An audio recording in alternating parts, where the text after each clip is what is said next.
You ever have those mornings where the shop smells like a mix of possibilities and last night's poor decisions? I walked in today and realized I left a gallon of wood glue uncapped. It's currently a very expensive, very rubbery doorstop. Every time you open your mouth, I feel better about my own life choices. So, are we here to talk about your adhesive mishaps, or do we actually have some news for the TigerDen today? If we only talked about my mistakes, we'd need a 24-hour telethon. No, today we're actually looking into the future. We've got AI trying to learn how to weld, some massive shifts in the trade office, and I'm going to settle the great debate on floor finishes before someone ruins their guest bedroom. AI at the welding bench? That sounds like the start of a sci-fi movie where the toaster starts giving you structural advice. Well, Joe Makowitz over at the fabricator actually put it to the test. She used it in a small repair shop environment. It turns out AI is becoming a decent little shop assistant for the greenhorns. If you're staring at a piece of thin gauge stainless and can't remember if you should be pushing or pulling the puddle, the bot can give you a starting point for your settings in about 3 seconds. Okay, but does it actually know the feel of the metal? Because I've seen you weld by ear. You literally listen to the sizzle. Exactly, that's the catch. It can tell you the textbook recipe, but it doesn't have the soul for it yet. For deep structural stuff or some weird alloy that was forged in the heart of a dying star, you still need a human who's spent 10,000 hours under the hood. It's a mentor, not a replacement. It's like having a GPS. It'll tell you where the turn is, but it can't drive the truck through a mud hole for you. Speaking of big trucks and bigger equipment, did you see the moves Saginaw Control and Engineering is making? Oh, they're going massive. 230,000 square feet of expansion in Michigan. For the folks who don't speak industrial, that's basically a small city's worth of new space for electrical enclosures. Why should the average guy in a garage care about a giant warehouse in Michigan, though? Because when the big dogs buy better machinery, the precision trickles down. It keeps the supply chain from becoming a choked up mess. Plus, Ferret Inc. just rebranded their whole roll-forming identity. It's a signal that the heavy metal industry is finally realizing that having a website from 1998 isn't doing them any favors. They're modernizing, which usually means it gets easier for us to get our hands on the specialized gear we need without a 3-month headache. While we're on the subject of modernization, let's talk about the office side of the trades. I read that by 2026, the real revolution isn't going to be a new power tool. It's going to be an estimating. Estimating is the bane of my existence. I'd rather hand sand a cathedral ceiling than sit in front of a spreadsheet. But Anthony Caradonna from Concili is right on the money. AI is moving into pre-con.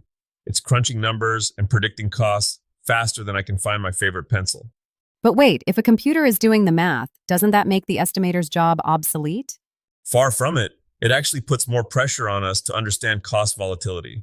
Look, the days of giving a quote that's good for 6 months are buried in the backyard. Everything is moving so fast. If I give a client a perfect number today and the price of copper or lumber jumps 10% tomorrow, I'm the one eating that loss for dinner. So what's the play? Just tell the client I have no idea what this costs.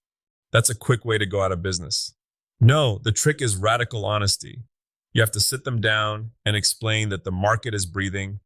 You give them a range and explain the why behind it. Building trust by admitting things are volatile is worth way more than a firm number that turns out to be a lie 3 weeks later. If you try to be a hero with a static price, you'll end up working for free. It's the same thing in the maker-mogul world, right? We're seeing a shift from that polished, look how perfect my life is vibe to something a bit grittier.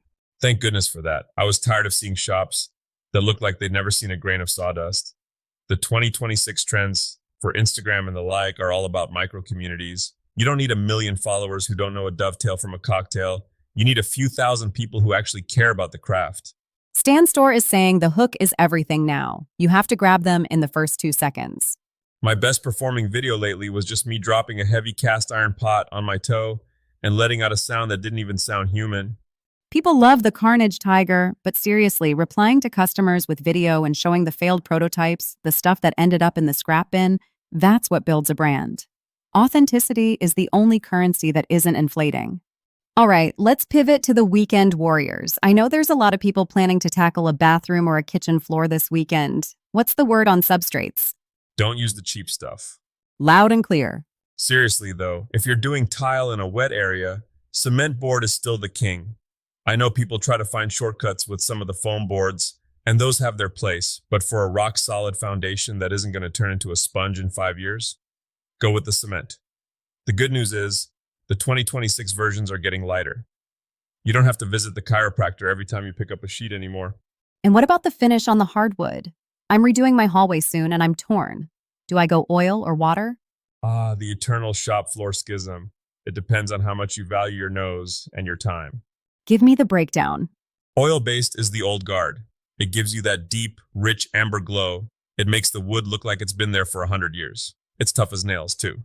But you apply it and your house smells like a chemical refinery for 3 days, and you're waiting forever for it to dry. And the water-based? It's the speed run option. It stays clear, so if you want that modern, Scandinavian bright look, that's your winner. You can put down 3 coats in a single day and sleep in the house that night without seeing visions. The downside? You usually need more coats to get the same level of protection. If you've got a dog with claws like a velociraptor, oil might be the better shield. But for most people, water-based is the sanity saver. See, this is why I keep you around. You've already made the mistakes, so I don't have to. I've got enough scars to prove I've been a very thorough researcher. Well, we've covered a lot today. AI mentors, the death of the perfect estimate, and why we should embrace the dust on Instagram. What's the one thing you want people to take into the shop with them tomorrow? We talk a lot about technology and smart tools, but the real advantage isn't in the gear, it's in the transparency. Whether you're explaining a price hike to a client or showing a botched weld to a follower, your honesty is what makes you a professional. Don't be afraid of the mess. The mess is where the learning happens. And close your glue bottles. Yes, for the love of all that is holy, put the cap back on the glue. That's it for today's TigerDen Daily. If you want to dive deeper into those estimating tips or see the comparison charts for those floor finishes, head over to the blog and check out our learning paths. Keep your heads up and your tools sharp. We'll see you in the shop.